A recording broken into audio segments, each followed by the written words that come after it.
gue pengen confess dulu sebelum kita mulai podcast ini. Oke. Kalau gue itu boleh share nggak kayak the highest? Wah, ekstrim lah. Kan Udah kita miliaran. di Fognomics tuh angka semua kan. Miliaran per bulan. Kalau per digital 2 miliar, itu literally bisa masuk ke kantongnya lu. Oke. Karena OPEX-nya nggak ada. Produksi sekali, jual berkali-kali kan. Lebih dari 2 miliar. Oh, wow. Orang kan masih suka salah ngartiin itu kayak seakan-akan hal yang menyenangkan kan ya. Oke. Yang bikin lu happy gitu kan ya. Ya. Tapi kalau misalnya bener plak-plak sebenarnya kan kalau dari bahasa Yunani ke bahasa Inggrisnya kan to suffer. Oke. Lu berani menderita gak gitu kan. Oke. Contoh paling suksesnya ada kreator gede dalam 3 bulan 1 miliar. Ini afiliator. Afiliator. Oke. Have you failed before? Oh iya pasti dong. Pasti. Seberapa penting menurut lu social currency di era ini? Hai guys, welcome to the first episode of Fognomics Podcast. Di sini kita bakal ngobrolin soal bisnis, ekonomi dan keuangan, but in entertaining way and in simple way.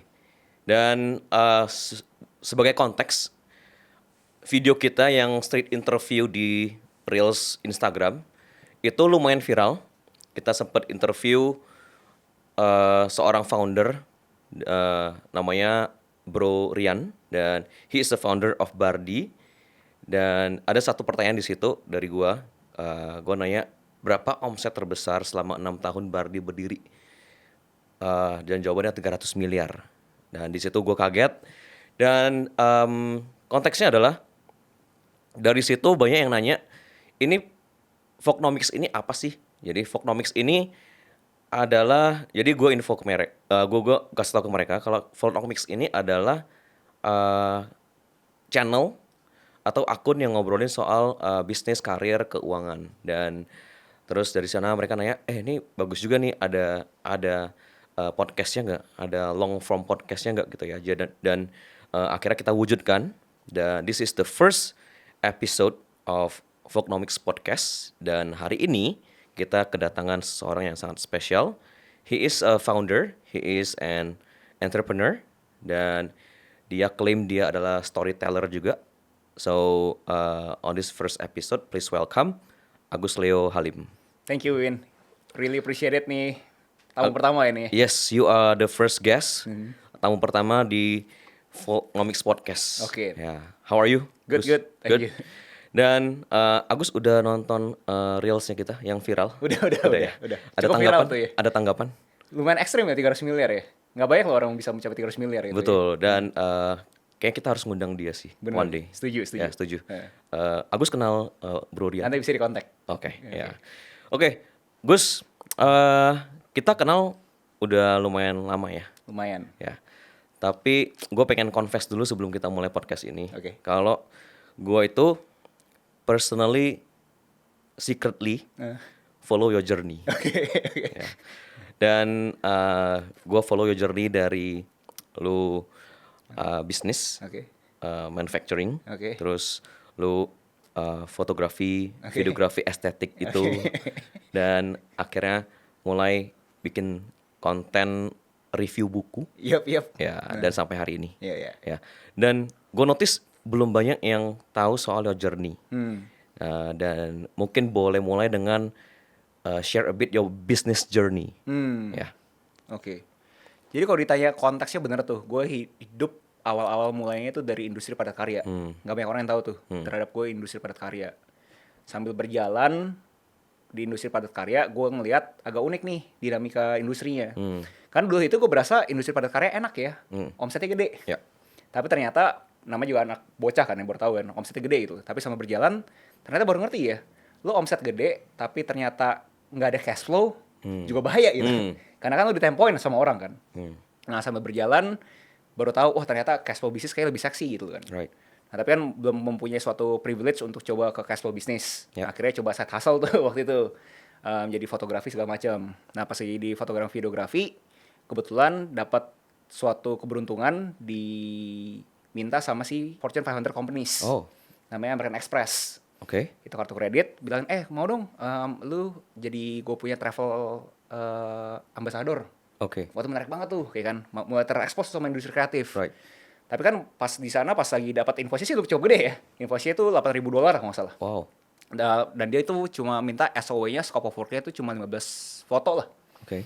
Nah tapi berasnya gede, tapi abis itu mikir kan, kayak nggak sustainable deh kalau misalnya dijadikan profesi. Right. Karena kan nge-spike, terus turun, terus nunggu lagi gitu kan. Jadi akhirnya belum berani lompat ke sana. Tapi di sana mulai kebuka, ternyata ada loh industri kreatif kayak gitu loh. Oke. Nah sambil berjalan, akhirnya COVID happen. And waktu itu cari beberapa kesempatan, dan salah satunya kita lihat ada peluang di industri kreatif gitu. Oke, dan akhirnya dari situ review buku itu setelah ya. Setelah, dan review buku, fun fact, itu pun bukan gue punya inisiatif. Oke. Jadi gue waktu itu kan pengen bikin suatu studi kasus. Karena gue tuh punya suatu startup. Right. Jadi startup itu gue ciptakan karena gue melihat ada suatu tren di Amerika namanya creator economy. Oke. Nah gue mikir mungkin gak ya ini creator economy nyampe di Indonesia. Oke. Tapi pas lihat kiri lihat kanan minta investor nggak ada yang peduli. Nggak ada yang peduli, akhirnya ya kita mikir dong, ini udah nggak peduli, produknya udah ada, mau ngapain. Nah salah satunya distribution channel yang kita anggap paling murah ya diri sendiri, Oke. organik kan. Right. Akhirnya jadikan diri studi kasus. Nah pas jadi studi kasus mikirnya ayo udah pokoknya 100 video dan 200 hari deh gitu tuh. 100 video 200 hari. 200 hari.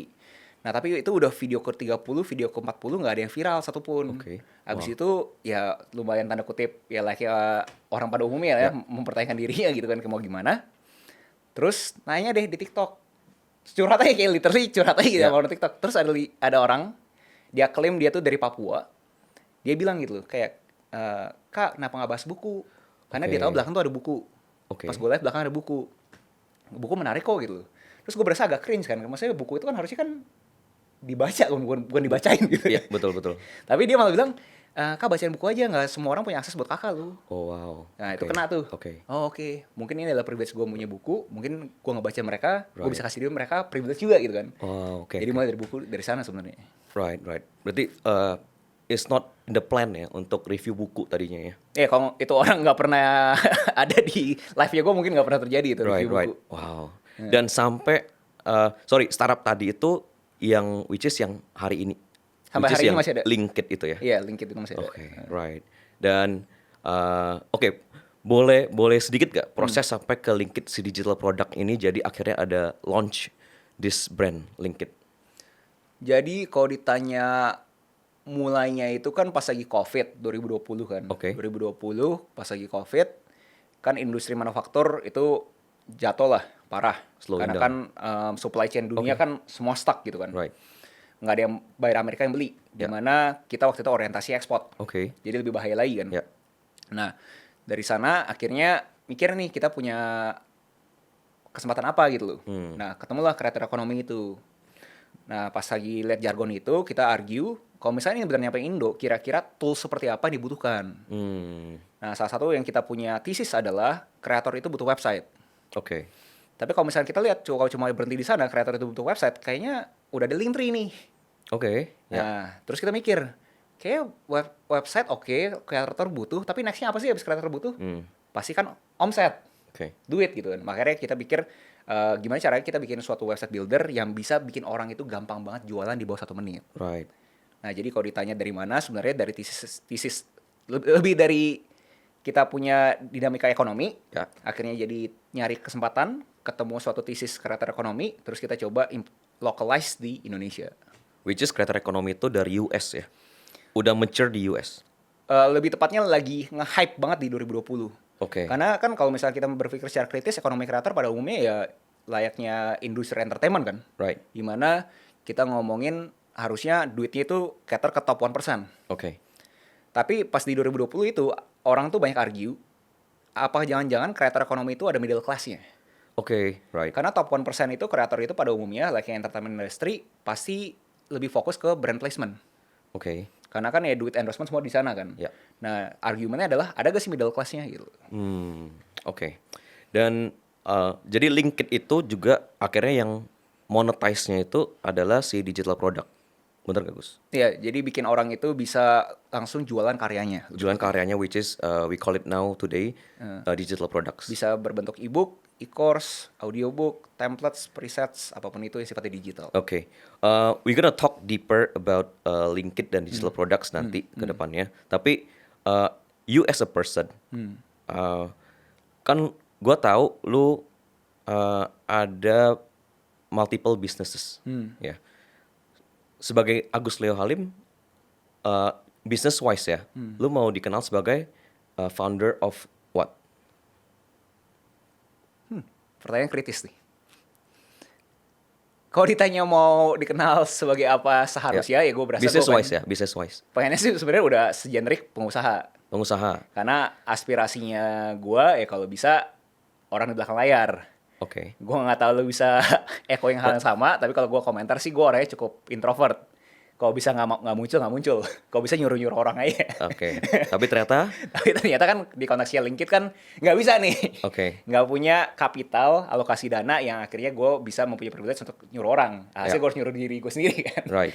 Jadi kalau ditanya mau dikenal sebagai apa sih, sebenarnya sih lebih pengusaha yang di back end aja sih. Gue sebenarnya sih nggak punya aspirasi jadi front end sih.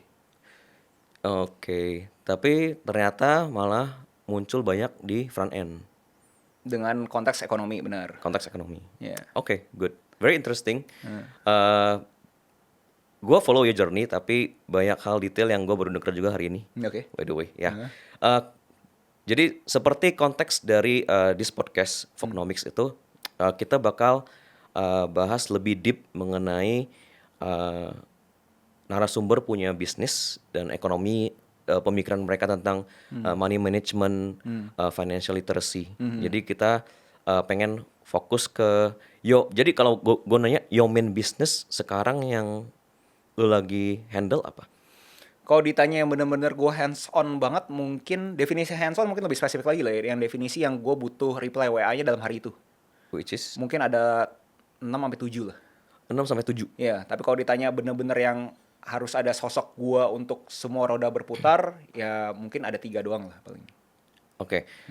Boleh tahu nggak bisnis-bisnis yang lu own itu di industri apa aja? Ya ada di tech kan itu satu. Top 5 lah, top 5. Ya, tech, F&B, Tech ini Linkit Tech. tech Linkit Oke. ya. Kita ada F&B juga, kita ada wellness juga, kita ada kontraktor juga, kita ada media, kita ada edutech which is basically tech juga, sama Oke. kita ada studio juga, my agency. Right. Yang top 3 lu hands on? Pasti pertama tech startup itu satu, karena kan rodanya berputar Right. berdasarkan gue juga. Kedua sama rata sih yang lainnya sih, kayak terkonsentrasikan ke satu, tapi semuanya tuh ad hoc, kebayang gak sih? Kalau bahasanya mungkin bahasa bisnisnya ya, Yeah. atau bahasa simple gimana lu harus buat bahasa Oke. simpelnya. Kayak bisnis as usual gue tech startup, Oke. ad hocnya gue itu bisnis yang lain. Tapi begitu ad hoc gue ada tanda kutip ada yang kebakaran, Oke. itu jadi BAU. Oke. Jadi ya simpelnya yang lagi hands on tech startup lah ya. Ya. Ya.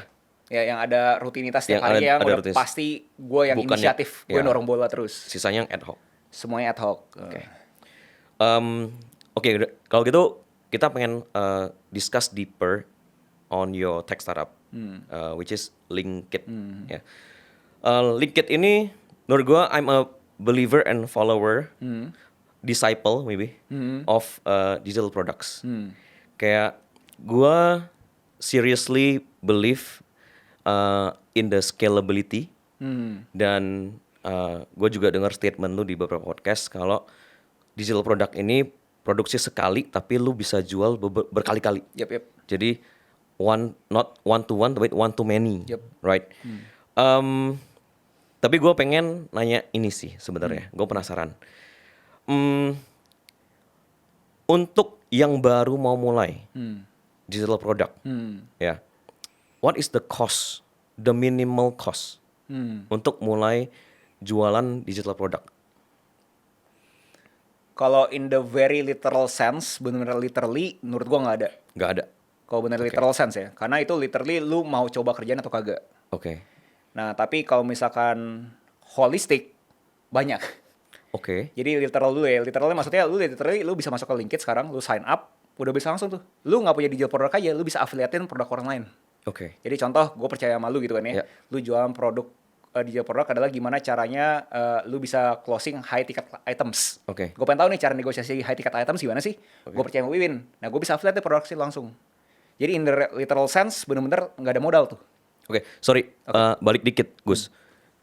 Define dulu deh sedikit the definition of digital products gitu.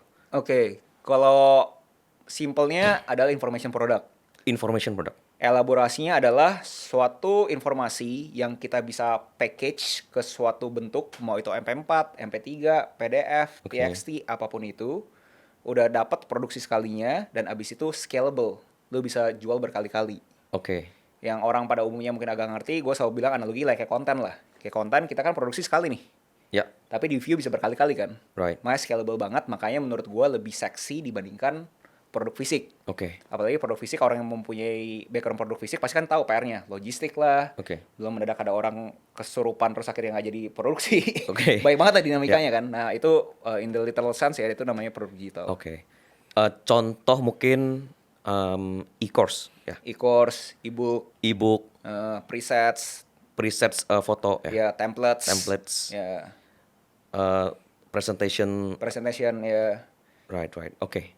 Nah Jadi terus ngejawab lu terhadap yang tadi secara holistiknya, holistiknya adalah lu punya kemampuan nggak? oke. Karena orang tuh berpikir, oke kalau gitu nggak ada modal, terus berarti gampang nih jualannya gitu. Ya. Yes, oke lu bisa gampang jualannya.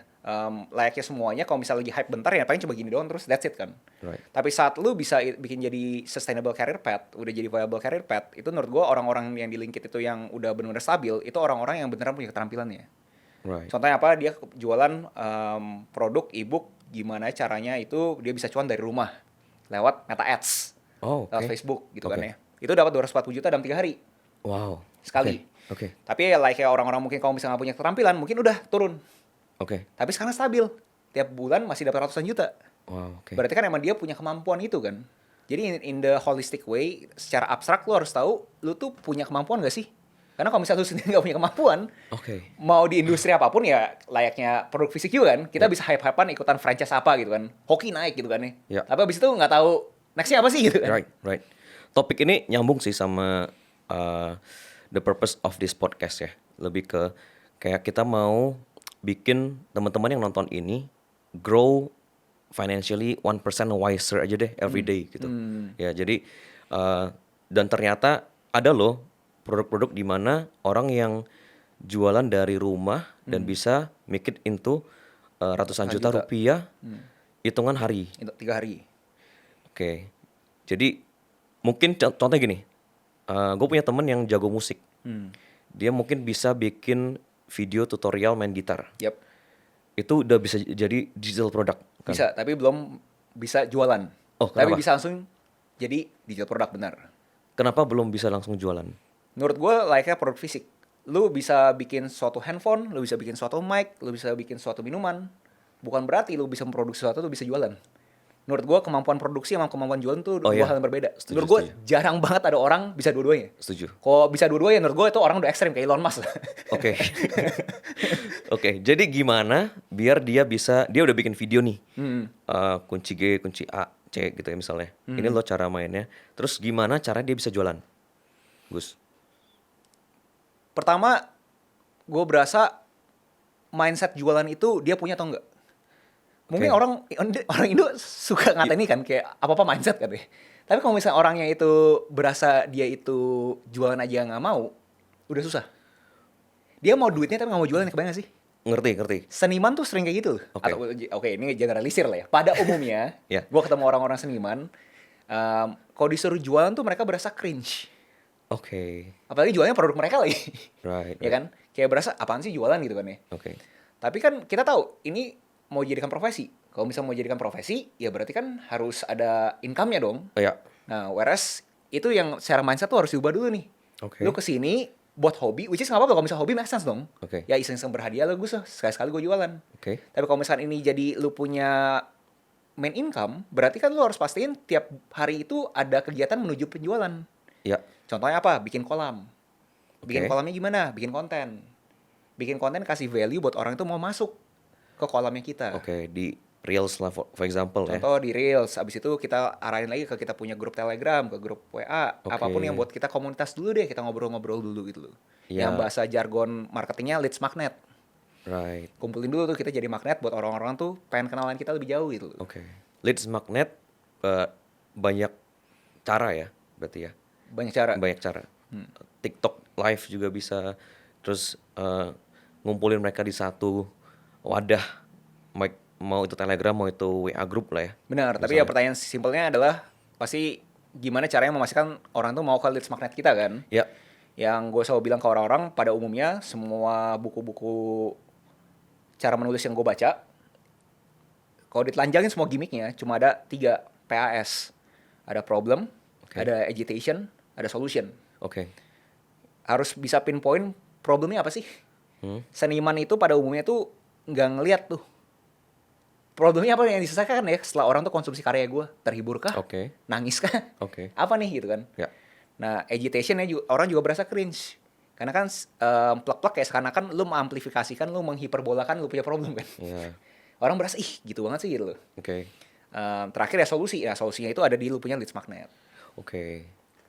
Oh, praktikalnya setelah buat mereka yang tadi ya contoh gue ya yang musisi ya. Jadi praktikalnya abis dikumpulin dapat leads magnetnya. Oke. Terus ini loh solusinya. Benar. Klik link ini misalnya. Benar. Untuk membeli e-course ini. Benar. Ya seperti itu. Ya, tapi pada umumnya orang-orang yang udah coba ngelakuin itu nggak terjadi penjualan. Oke. Nah, orang-orang mulai berasa, wah kok gini ya, gue pikir gampang nih. Tapi ya kita tahu kan, layaknya kita masuk ke toko. Makanya ini yang gue berasa kadang-kadang tuh orang tuh gara-gara jargonnya produk digital kayak terkesan sesuatu yang asing gitu. Oke. Padahal layaknya kita Ya. produk fisik Toko aja. fisik aja ya. Lu buka coffee shop deh di MRT gitu. Iya, Ada iya. 15.000 orang lu lewat. Iya. Tapi nyari satunya kok PR banget ya gitu Iya, kan. oke. Nah, jadi itu sama juga, itu berarti kan lu punya value seperti apa kan? Apakah value lu itu cukup sampai orang itu pengen lihat?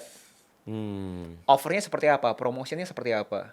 Nah, offer dan promotion aja kan 2 hal yang berbeda gitu. Nah, orang-orang itu kayak gitu mungkin gue rasa butuh apa ya? Butuh jam terbang lah untuk ngerti gitu. Oke. Gimana cara mereka mempelajari itu? Nggak ada hal lain selain benar-benar nyemplung di sana ya. Lu harus Coba nyemplung, nyemplung. lu cobain, lu objektifikasi itu semua. Kalau bisa hilangkan subjektivitasnya. Lu bikin angka. Gue bikin konten 1 bulan ini contoh 30 juta impression. 30 juta impression itu yang masuk ke gue punya grup Telegram 1.000. Oke. Terus habis itu dari 1.000 berarti cuma ada 1 orang doang yang closing. Oke. Berarti kan udah terobjektifikasi kan, nggak ada subjektivitas Udah bisa kan. hitung ya. Nah, habis itu udah dapat datanya, lu bikin informasinya gimana nih?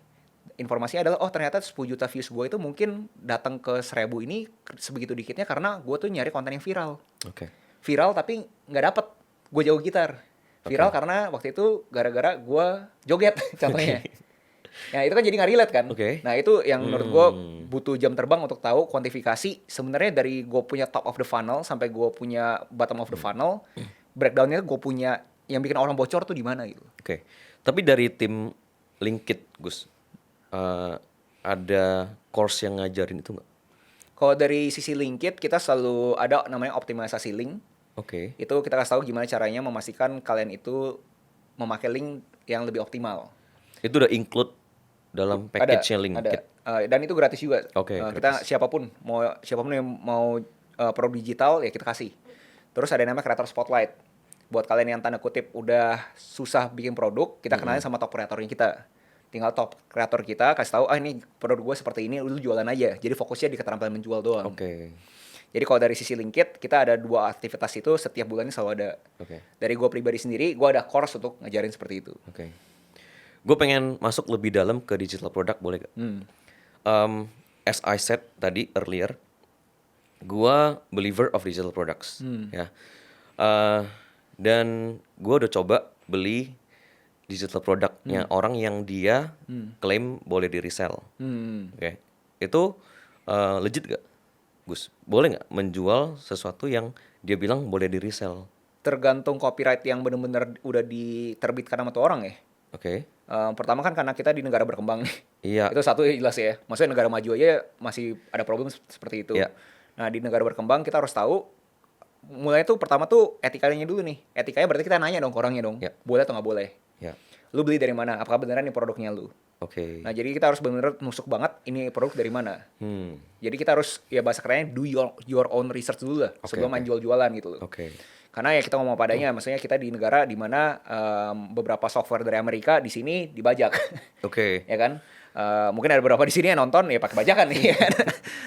Jadi hal seperti itu Oke. harus cari dulu siapa sih kreator utamanya gitu.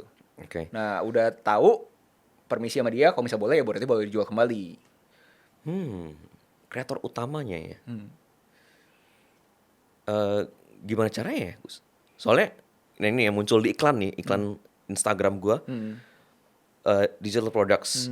Ini kalau nggak salah kayak templates presentation dan lain-lain bagus-bagus, dan dia bilang bisa di resell. Terus gue coba beli gitu. Nah kan gue nggak tahu kreator utamanya siapa. Nah itu, lo harus coba cari tahu. Karena kan kayak gitu kan berarti ada bad apple-nya kan. Kayak orang ketemu ads mendadak suruh bilangin, gabung ke BCA-nya gue sekarang gitu. Oke. Kan bisa ada terjadi penipuan-penipuan Oke. seperti itu kan. Jadi itu yang harus dihindari lah, layaknya orang pada umumnya. Kalau misalkan kalian itu di sini berasa bahwa kalian sendiri pun takut, ya berarti memberikan kesan bahwa ya ini mungkin nggak benar gitu. Ya. Pokoknya harga-harga yang banting-bantingan harga ini harus kebayang layaknya industri produk fisik juga. Ya. Nike harganya 50.000, kayaknya ada yang aneh deh gitu Ya, kan. oke. COG sih nggak nyampe deh gitu kan. Jadi harus dari sana. Oke. Nah, Gus, gue kan believer and follower of gue suka dengan konsep digital product. Tapi ketika gue mikir lebih dalam, ini kayak ada beberapa weakness ya tanda kutip atau problem yang gue pengen nanya sih. Yes, itu produksinya sekali dan bisa sell to many. Yep. Tapi let's say gue beli, contoh yang tadi musisi deh kita ngomong, gue beli e-course gitar dia, terus kan gue bisa share ke orang-orang, Gus, Yep. for free. Yep. Ya. Itu bisa jadi kerugian for kreator Yep. yang jual, iya kan? Setuju. Itu gimana menurut lo? Kalau ditanya benar-benar in the legal sense secara hukum, makanya itu fungsi haki kan, Oke. ngeprotek si kreator. Tapi kita simulasi aja lah, ini kreator mungkin yang tanda kutip belum punya modal untuk mendaftarkan semuanya kan. Oke. Nah di simulasi itu ya kita harus mikirin gitu. Ini berarti kita harus memastikan gimana caranya itu kagak bisa dibajak. Tapi Gimana? layaknya industri film kita per hari ini aja masih ada aja kan orang-orang yang oknum-oknum yang mau bertanggung jawab ngebajak gitu kan. Jadi emang caranya itu sangat susah banget. Tapi regulasinya udah jelas.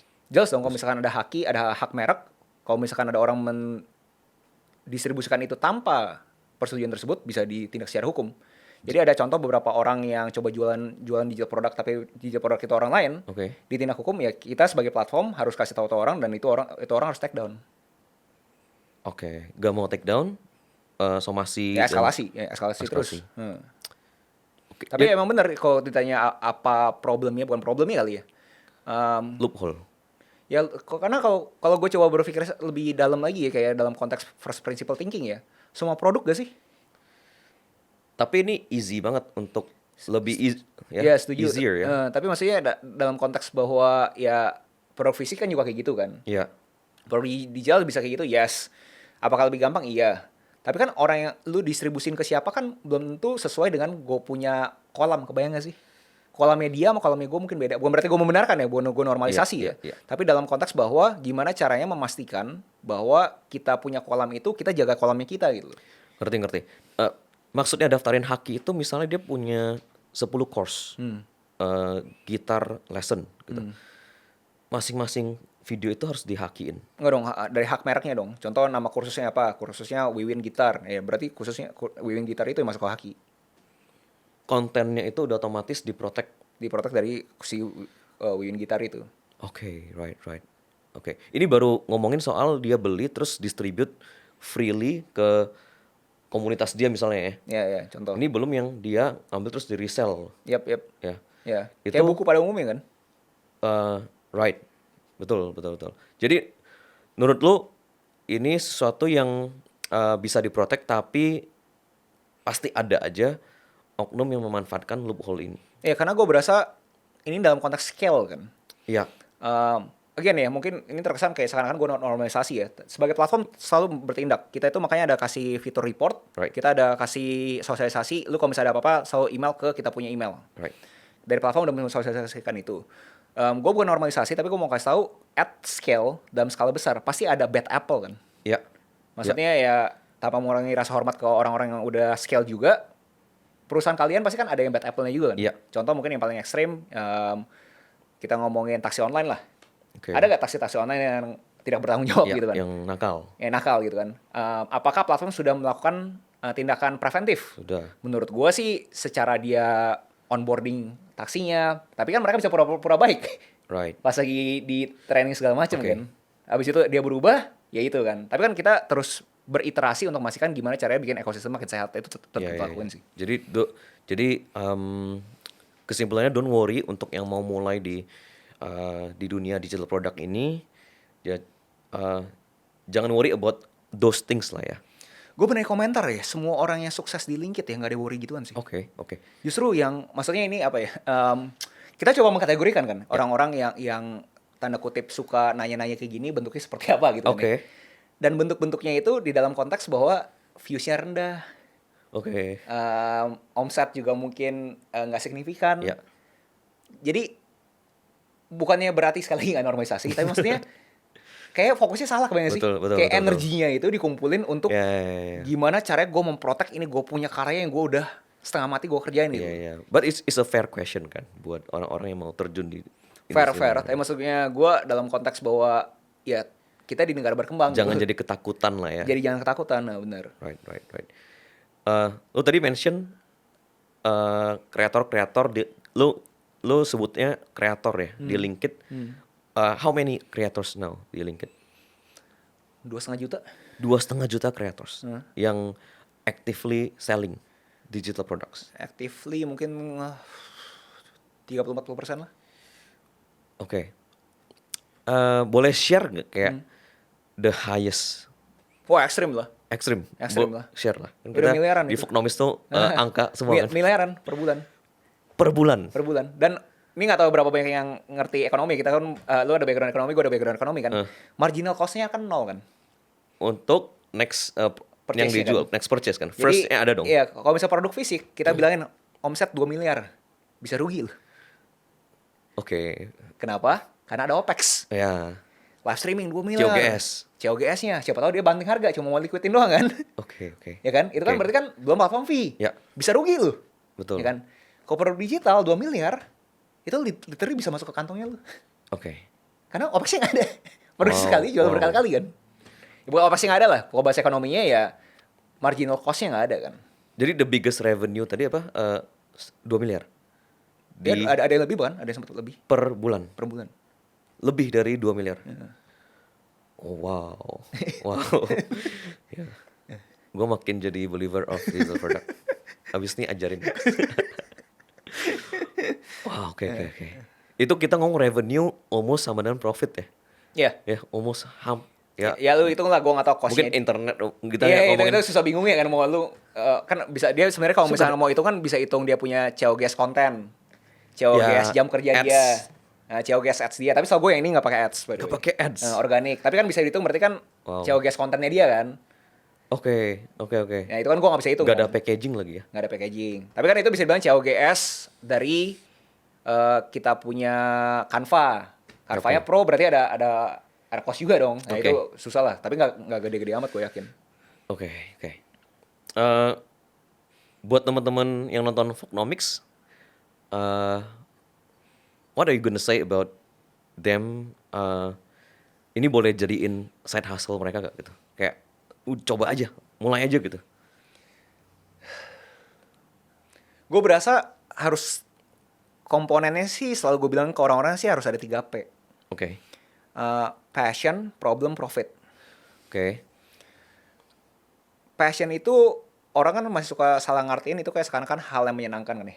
Oke. Yang bikin lu happy gitu kan ya. Ya. Tapi kalau misalnya bener plek-plek sebenarnya kan kalau dari bahasa Yunani ke bahasa Inggrisnya kan to suffer. Oke. Lu berani Oh, menderita gak gitu kan. Oke. Itu Bahasa Yunani-nya? bahasa Yunani ya, Oke. pasyong. Jadi apa namanya? Jadi bahasa Inggrisnya kan to suffer. Oke. Itu dari passion, lu berani rela menderita gak? Nah, pas lu aktivitas yang lu rela menderita ini, yang lu punya keterampilan ini, apakah menyelesaikan masalah orang? Oke. Karena tadi kasarnya lu kasih gue contoh kayak temen lu yang main gitar. Oke. Mungkin aja dia punya passion nggak menyelesaikan masalah orang loh. Betul. Nah, itu kan harus punya market research dan kedewasaan yang tinggi untuk tahu menyelesaikan masalah orang nggak sih? Oke. Nah, asumsi menyelesaikan masalah orang itu udah beres Oke. kan? Apakah ada profitnya di sana? Oke. Ya kan? Berarti profitnya berapa nih? Harus dipikirin dong. Oh, ternyata profitnya itu paling sebulan 5 juta lah gitu. Oke. Nah, itu menurut gue itu 3 variabel harus lu coba tulis, lu coba pikirin, coba secara kritis kira-kira berapa. Nah, kalau misalnya menurut dia make sense, kerjain. Oke. Kalau menurut dia, aduh, gue nggak bisa gitu segala macem, ya menurut gue layaknya orang pada umumnya, lu kok gitu fokus jadi afiliator aja. Dibandingin lu sosokan jadi kreatornya. Mending udah lu fokus jadi afiliator, jualan produk digital orang lain yang menurut lu udah tahu ada kompetensi. Oke, kita bahas afiliator dikit deh, dikit. Oke. Untuk jadi afiliator di LinkedIn, uh, how simple is it? Kalau ditanya how simple it is, bener-bener how simple itu bener simple banget. Bener sign in, sign up. Sign up di LinkedIn ya? Ya, sign up di LinkedIn, terus kalian login, abis itu kalian bisa add new blog ada affiliate products, terus itu ada top products. Top products itu udah curated by LinkedIn. Oke. Nah, udah tinggal klik aja add, abis itu langsung bisa jualan. Contoh paling suksesnya, Hmm. ada kreator gede, Oke. dalam 3 bulan 1 miliar. Dia jual apa? Produk orang lain, Oh, ini afiliator. afiliator. Oke. Tapi kolamnya udah ada. Ah. Tapi sebegitu mudahnya gitu. Oke. Oke. Kayak dia tahu di bulan Agustus, Oktober dia kerjain ekstrim, Oktober, November, Desember dapat 1 miliar. Kalau si kreatornya berarti lebih besar lagi dong. Bisa lebih besar lagi, benar. Karena kan dia nggak tahu, tergantung dia punya bagi hasilnya berapa kan. Iya dong. Pada umumnya juga, uniknya di LinkedIn ada beberapa kreator yang ngasih lebih dari 70%. Oh. Jadi buat si afiliator berasa, wah seksi ya. Margin 70% gitu. Kreator 30. Kreator berarti. 30. Wow. Karena kalau misalnya di fisik kan orang berasa, cuma 5%, 10%. Iya. Terus PR lagi logistiknya, harus balikin lagi sampelnya. Oke. Ini benar-benar bisa langsung jualan gitu. Oke. Oke, sesimpel itu ya. The best digital product, best seller digital product jenis apa, Gus? Kalau nanya kategori ya mungkin kali itu Kategori. lebih insightful kali. Kalau dalam konteks kategori, kita selalu lihat di produk ini kan karena sifatnya itu per hari ini di negara kita masih menurut gue kebutuhan tersier. Mentok-mentok sekunder lah. Oke. Harapannya kita semakin besar GDP-nya harusnya bisa jadi primer. Oke. Layaknya di Amerika, makanya digital product, copyright tuh benar-benar everyone take it seriously kan. Southeast Asia lumayan gede di negara apa, Gus? Oh, kalau ngomongin potensi pasti Indonesia lah. Indonesia. Karena paling gede kan Singapura? masyarakatnya kan. Kekecilan. Ekosistemnya Kekecilan. Oke. Dan karena bisa bahasa Inggris jadinya cater ke Oke, US ke punya US, market kan. oke. Nah, jadi kalau ditanya dari konteks Indonesia, kita lihat per hari ini karena masih di sekunder sama tersier, health, wealth, relationship. Oke, contoh. Kesehatan, keuangan, sama hubungan. Oke. Dimana tiga-tiga ini yang menurut kita orang itu paling ekstrim di sana. Oke. Contoh digital product di health-nya, contoh. Health ada yang jualan resep jus sehat. Oh, wow, oke. Ya, Itu laku banget. ya definisi laku banget, double digit lah konsisten ya Oke. tiap bulannya. Ya maksudnya kita Tadi ngomong padanya. di pikiran gue health itu course gym, fitness, Ada. Tapi maksudnya yang lebih apa ya? Lebih best seller. yang lebih menarik gitu. Gimana sih? Kalau e-course gym kayaknya semua orang juga tahu kan gitu kan. Tapi ini Iya, oke. resep jus sehat aja ada orang mau beli gitu kan. Oke. Kayak jamunya gimana bikin kita lebih sehat segala macam gitu kan. Nah itu bisa konsisten double digit ya bulannya. Itu menurut gue menarik. Oke. Wealth? Wealth karena kita banyak banget sekarang dinamika sama ekonomi kita. Jadi apapun yang berhubungan dengan keuangan seperti saham dan kripto tuh banyak. E-course bahas saham, Benar. kripto. Oke. Terus hubungan karena mungkin ada hubungan juga sama ekonomi yang nggak baik, banyak banget orang-orang coba jualan jasa curhat. Serius? Iya. Maksudnya gimana tuh? Apa yang dijual? Ya jasa curhat, literally dia punya waktu dengerin curhatan orang lain. Itu masuk kategori digital product? Masuk dong. Tapi nggak scale, itu appointment. Nggak scalable ya? Nggak scalable. Tapi ada beberapa jadiin itu akhirnya e-book. Jadi itu jadi recorded course. Kecuali dipakai AI. Nggak pakai. Kecuali- Kalau appointment ya. Kalau appointment ya. Tapi ada bikin e-booknya juga. Oh, ada e-booknya. Ada Isinya? e-booknya, ada e-course-nya. Isinya? Isinya gimana cara lu maintain feeling segala macam, Oke. trauma. Ya Tapi- like-nya buku self-help pada umumnya. Oke, kan? tapi nggak case by, maksudnya nggak case by case ya. Curhatnya kan, kalau curhat tuh real case, gue pengen curhat. Ya, yang gue cerita ada yang beneran real case. Oke. Jadi di tapi link ada itu e-booknya juga. Ya, di link itu beneran lu literally bisa klik jam berapa, gue mau curhat sama lu. Wow, oke Hmm. oke. Tapi ya benar itu nggak scale. Oke. It's very interesting sih bahas the spectrum of digital products sih. Yeah. Ya, kita harus bikin part 2 sih ya. Baru bikin part itu. Untuk just ngomongin the business side dan the business potential of digital products. Karena you are very bullish with this digital product sampai berapa tahun ke depan kan ya? Ya gue lumayan bias lah, karena kan gue di industri itu juga kan. Ya, tapi kan lu udah research juga dong. You have done your thesis juga kan. Ya lebih tepatnya ya gue melihat Amerika booming, harusnya di Indonesia booming juga. For the next berapa tahun menurut lu? Kalau kita punya as a company, kita berasa kita masih ini tuh kayak di Instagram 2011.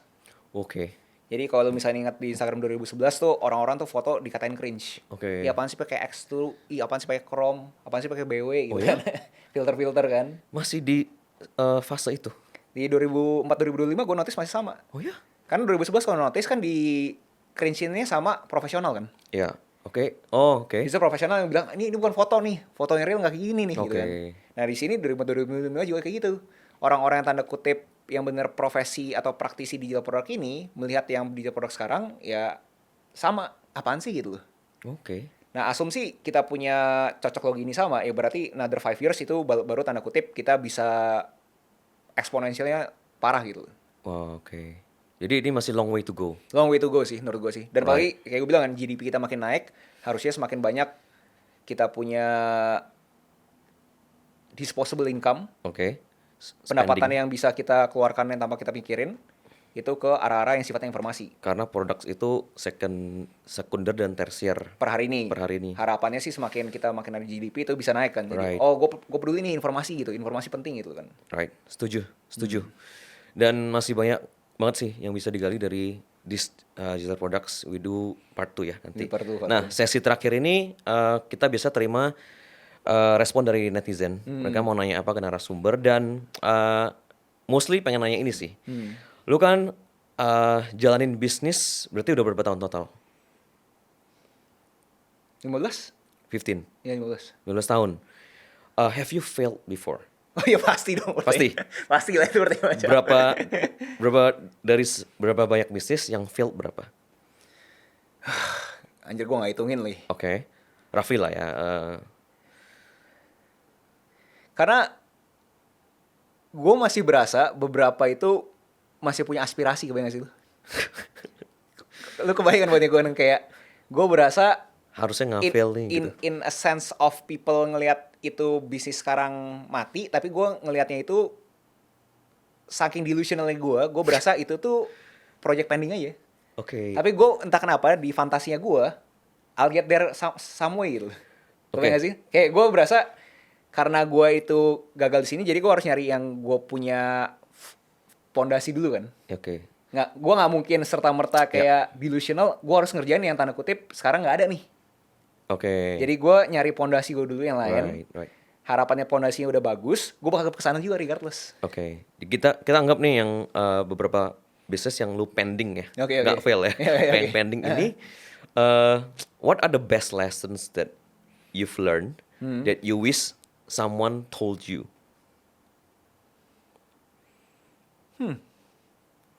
Dalam konteks manajemen, keuangan atau semuanya apa nih? Bisa lebih yang nusuk kan? yang bisnis pending ini financially lost dong, ya kan? Ya benar. Bener nggak? Benar, setuju. Bukan cuma kayak Duit hilang lah. duit hilang ya. Ya. Ya, boleh dalam konteks financially deh.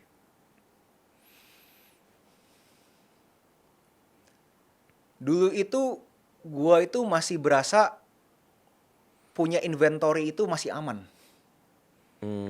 Karena gue berasa as long capex-nya itu bisa ada nilainya, as long capex-nya itu nggak menuju nol, depresiasinya itu nggak itu, gue berasa sial-sialnya capex-nya dijual gitu. Oke. Dan capex-nya itu dijual bisa nutupin kita punya losses. Right.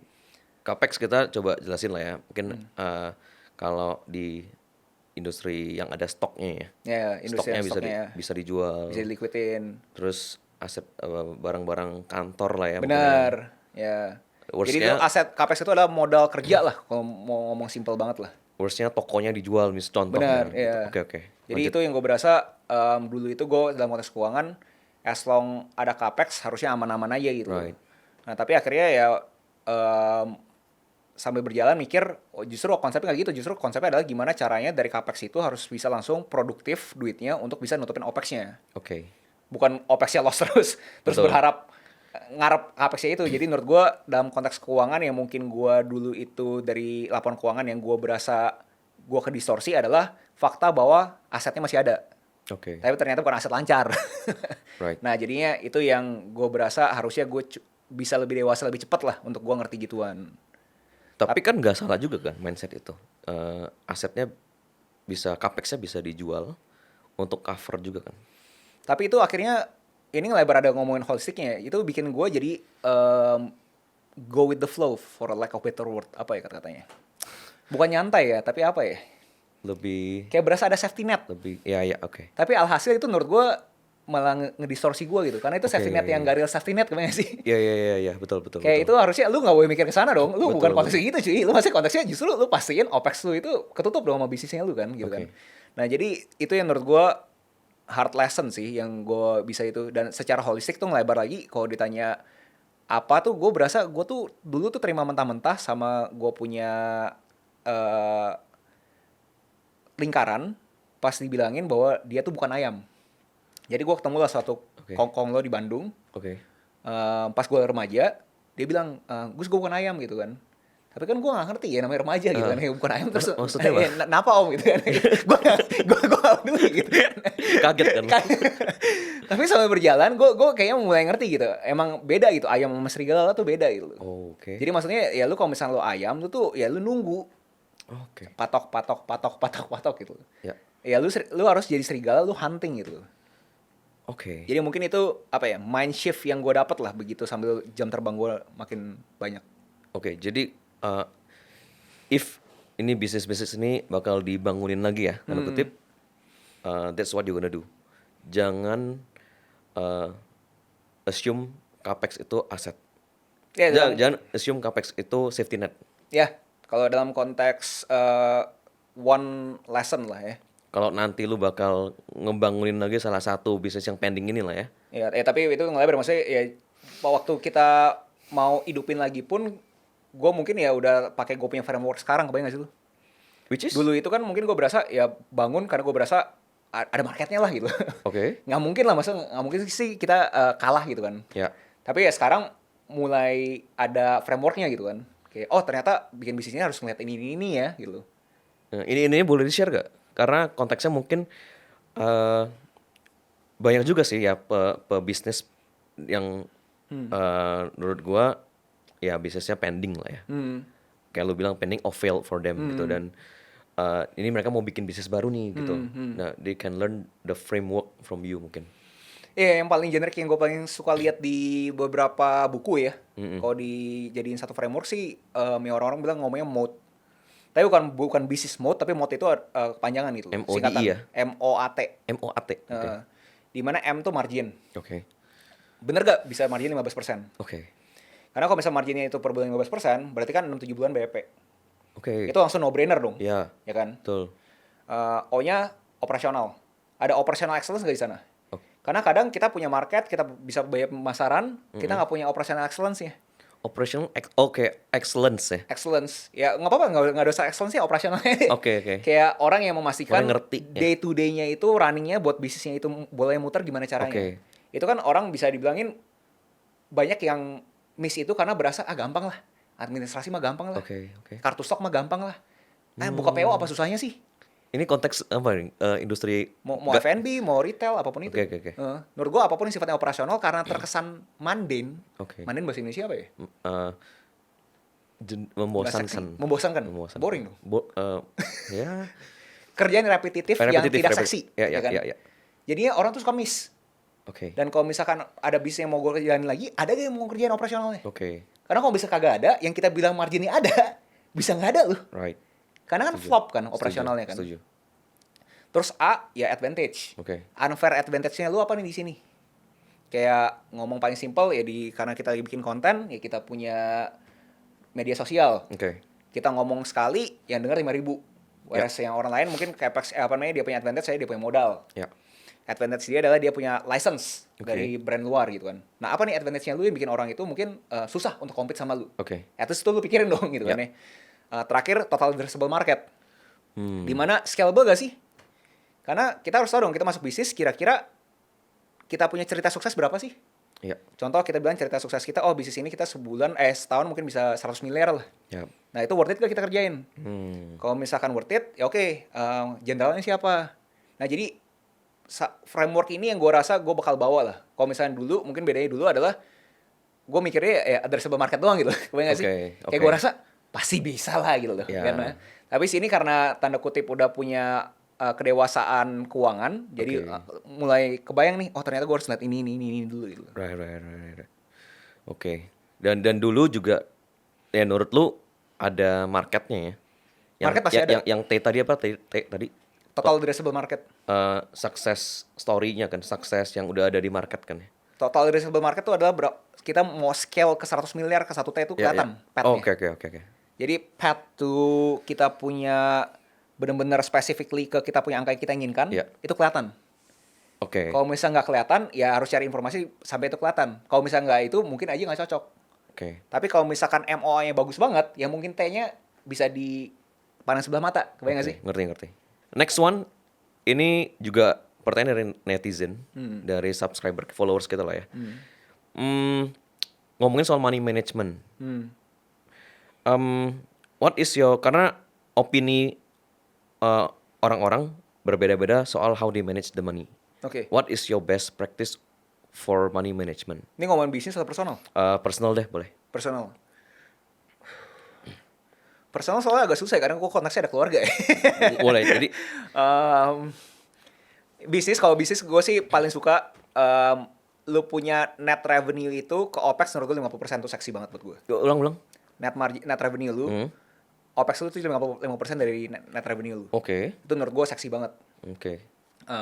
Itu Bagus kalau misalkan, banget, itu bagus banget kan Yeah. makanya itu seksi banget. Gue selalu cari memastikan gue manage duit OPEX-nya itu pokoknya 5% dari kita punya net revenue. Oke.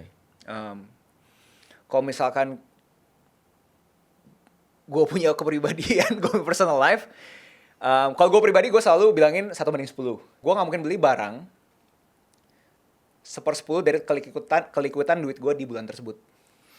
Contoh, gue pengen beli Herman Miller, ya kan, kursi, harganya 200 juta. Oke. Kalau misalkan duit di bulan itu gue nggak liquid 2M, gue nggak mungkin beli. 10 kali. Iya, karena 10 kali. Itu gue punya personal taste, ya. Your Itu, personal principle yeah, in spending money. Ya. Kalau misalkan di dalam konteks keluarga, itu kan gue pribadi nih, menarik jadi keluarga kan. Iya. Itu agak dinamikanya beda tuh. Itu beda, oke. Dinamikanya beda. Tapi ya kalau gue sih, gue selalu masih kasih budget sih. Kayak ada budget yang gue bilangin, udah lu max tuh segini gitu loh. Di luar itu, lu harus kasih gue suatu proposal, suatu diskusi untuk memastikan gue berasa ini rasional. Oke. Karena menurut gue kebutuhan dan keinginan adalah dua hal yang berbeda. Right. Oke. Karena kalau misalkan udah dalam konteks family, kadang-kadang orang berasa gue ingin, tapi nggak butuh sebenarnya. Tapi prinsip harus lebih fleksibel kalau udah comes to family expenditure. Gue sih harus tetap nggak bisa sih. Nggak bisa. Gue tetap jaga sih. Gue pernah tetap jaga. Makanya kadang-kadang punya dinamika hidup Karena pada kayak umumnya. podcast lu sama Radit ya kalau nggak salah ya. Kayak dibilang dia bikin trip holiday trip sama family, budgetnya begini, tapi akhirnya way more than the budget gitu kan. Kayak udah harus lebih fleksibel when it comes to family gitu. Iya, karena dia kasih konteks ya. Dia bilang kan dia sekarang udah 44. Dia klaim kan dia udah financial freedom dari 2018, 2019, gue lupa. Dia bingung mau spending kemana. Oke. Makanya dia ketemu buku Die with Zero, itu make sense. Oke. Dimana lu ngapain sih? Iya, iya, iya. Ada warisan gitu. Iya, iya. Might as well lu punya money dial, lu punya yang ke-trigger itu, contoh dia kan liburan, ya dia hajar di liburan gitu. Itu konteksnya Radit. Kalau dia konteksnya gue sih per hari ini masih pengen ngejaga. Walaupun gue ngerti konsepnya die with zero, tapi gue berasa kuenya itu belum cukup signifikan untuk gue berasa itu freedom, kebayang gak sih poin itu? Oke, ngerti. Masing-masing kan beda ya. Iya, Jadi iya. terserah nanti yang nonton mau ngambil prinsip yang mana kan. Ya lebih tepatnya definisi freedom lu apa lah? Ya. Nah, untuk menutup, untuk menutup, kita suka nanya sih ke beberapa narasumber kita, what is your definition of financial freedom? Karena masing-masing orang pasti beda definisinya.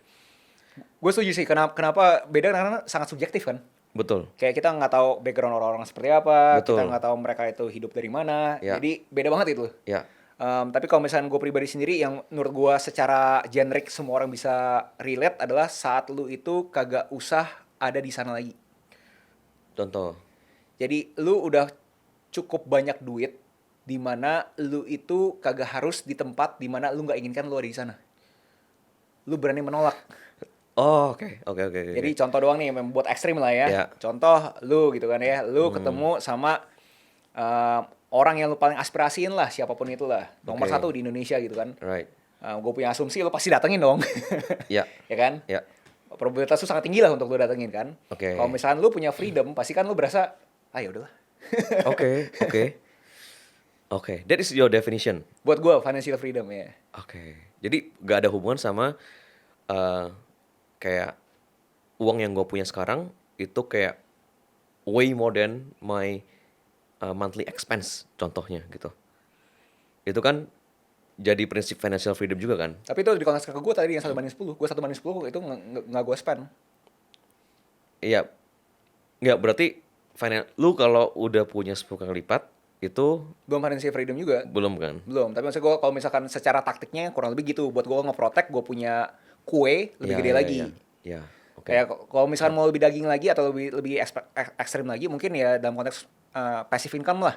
Ya. Walaupun kita nih ngelebar nih, seberapa pasif dan seberapa aktif tuh kan another separate conversation Oke, tuh ya. iya. Tapi kita generalisasi lah, passive income lah. Saat passive income gue itu bisa mungkin 10 kali dari gue punya household expenses. Right. Menurut gue itu udah cukup signifikan untuk gue bisa menolak hal-hal yang gak gue inginkan untuk gue kerjain gitu. Oke. Gue selalu, ini very final question buat penutup ya. Kalau zaman bokap nyokap kita atau generasi di atasnya lagi kan selalu ngomongin soal invest in physical currency. Lu beli USD, beli ini, simpen nanti dia naik gitu. Tapi this era ada yang namanya social currency, right? Seberapa penting menurut lu social currency di era ini? Seberapa penting social currency saat ini berarti pertanyaan lu? Compared to physical currency. Compared to investing in, sorry, gua rephrase ya. Okay. Investing in physical currency compared to investing in social currency. Gue punya argumen sebenarnya. Atau lu boleh define dulu social currency menurut lu ya? Iya. Social currency di otak gue ya sebenarnya udah ada dari dulu. Oh, oke. Menurut gue. Kenapa gitu? Karena menurut gue social currency basically reputasi. Itu cuma dijargonkan buat keren nih social currency. Buat gue ya. Modern term aja ya. Modern term buat gue ya. Tapi orang bisa argue lah. Enggak kok Gus, ada followers dulu kan nggak ada followers segala macam. Tapi dulu itu kan ada reputasi gitu. Nama lu kan lu harus jaga kan. Betul. Ini ngelebar dikit apalagi cowok gitu kan ya. Dimana kalau misalnya cowok lu nggak bisa dipegang kata-kata lu ya nama lu rusak gitu kan. Right. Jadi menurut gue social currency dari dulu tuh udah ada. Cuma sekarang beda aja termsnya. Jadi yang namanya social currency seberapa butuh dialokasikannya, menurut gue itu bukan kiri dan kanan, menurut gue itu lingkaran. Oke. Menurut gue lu nggak bisa milih salah satu, kebayang sih lu? Iya. Karena lu emang harus dua-duanya lu kerjain. Lu harus invest ke lu punya so-called physical currency, whatever that is, lu ngomong property, lu ngomongin US dollars, lu ngomongin semua asset that you can think of yang bisa produce money lah. Iya. Social currency-nya itu juga harus main. Karena kalau misalkan lu main sini nggak main sini, ya nama lu rusak, ya ini bakal habis kan. Lu main di sini doang tapi nggak ada ininya, konyol. Lu reputasi doang tapi lu nggak kaya-kaya buat apa kan? Oke. Ya, jadi menurut gue itu nggak jadi dikotomi gitu, gimana sih? Oke. Kayak nggak muncul eksklusif. Atau gitu. in terms of social currency, in terms of personal branding kayak naikin brandingnya dia gitu. itu lebih penting. Jadi dia invest banyak di naikin social currency. Mungkin buat lebih spesifik kita ngomongin terhadap marketing kali ya. Ya. Kalau marketing itu gue dapet tuh. Jadi kalau misalkan dalam konteks marketing, menurut gue personal branding itu ngaruh. Oke. Apalagi kalau misalkan kita ngomongin lu punya produk, mungkin orang gak ada yang tahu. Contoh ya kayak gue specifically, mungkin gak fair, tapi kan orang tuh berapa banyak sih yang tahu yang namanya lnk.id di tahun 2021? Gue yakin sangat dikit gitu. 2022 berapa banyak sih? Dikit banget gitu. 2023 dikit juga gitu kan. Ya. Dapat momentumnya di 2024 gitu kan. Nah, jadi kalau ditanya lu nggak punya distribution channel dan lu nggak punya capital, yang mau kagak mau lu harus jadi diri lu jadi billboard. Right. Nah, orang-orang itu mungkin kagak sadar tuh, ternyata kalau misalnya menjadikan diri lu jadi billboard, lu punya bahasa bisnisnya namanya CAC, Customer Acquisition Cost, lu bisa jadi nol. Oke. Lu mau ngakuisisi customer lu, cuma modal lu bikin konten. Oke, setuju. Itu bisa jadi nol tuh. Right. Kan itu jadi menarik kan? Right. Bahwa, wih anjrit ya, distribution channel gue nol nih gitu kan. Right. Dan kalau ditanya penting atau kagak, ya kita ngomongin paling ekstrim ya sekarang Elon Musk pun ya walaupun terlepas dari kontroversinya terlihat personal branding. Atau nggak kita bawa ke Indonesia lah. Ya. Pebisnis kita selalu melakukan personal branding. Ya. Tapi ya mungkin buat jadi wejangannya ya personal branding jangan terkesan kayak seakan-akan lu personal branding bakal jadi sukses nih. Ya. Karena personal branding per hari ini masih terasosiasikan atau nggak lebih tepatnya pas awal-awal personal branding itu kan semua self proclaim. Ya. Kayak layaknya ayam Suwarti gitu kan. Ya. Soto Mamat gitu kan. You name it lah. Ya. Kan self proclaim dulu, soto paling enak, ayam paling enak. Nomor satu pertama. Nomor satu pertama ya kan. Pas lu self proclaim, ada gak orang gigit? Yes, bener gigit. Ya. Tapi menurut gue yang bikin orang miss itu adalah begitu gigit jadi conversion terus jadi sales. Kalau misalnya cuma personal branding lu yang kuat, Oke. itu nanti bisa jadi overclaim. Gak diikutin dengan produk yang Benar, itu bahaya menurut gue. berkualitas. Iya, karena kan the end game of marketing ya kalau ngomongin teori-teorian ada 4.0 kan. Yep. Yang ngomong simpelnya ya word of mouth kan. Oke. Lu pengen lu punya customer jadi advokat lu punya produk kan. Yep. Dia ngomongin ke orang lain lagi kan. Yeah. Jadi menurut gua personal branding ini harus diikutin sama yang namanya community branding. Oke. Karena pas community brandingin lu punya produk, itu lu baru menang. I see. So good. So social currency is very important this era ya. This era dengan notes di garis bawahi diikutin dengan community branding. Community branding. Very good conversation, very interesting conversation. Thank you for coming, Agus Leo Halim. We should do part 2 ya next time. Sure. Oke, buat teman-teman Folknomics Podcast, buat teman-teman yang suka dengan konten seperti ini, please follow, please subscribe, dan komen juga di bawah siapa next narasumber yang mau kita undang untuk kita gali lebih dalam mengenai bisnis keuangan menurut mereka, money management juga menurut mereka seperti apa, prinsip-prinsip dalam jalanin bisnis juga. Komen aja di bawah siapa yang mau teman-teman undang, ya mau kita undang. Dan sama-sama kita harapannya adalah lewat podcast Folknomics ini kita sama-sama bangun literasi mengenai keuangan, walaupun cuma 1% every day. Mari kita sama-sama bangun literasi keuangan untuk rakyat Indonesia. Thank you. Folknomics. Folknomics.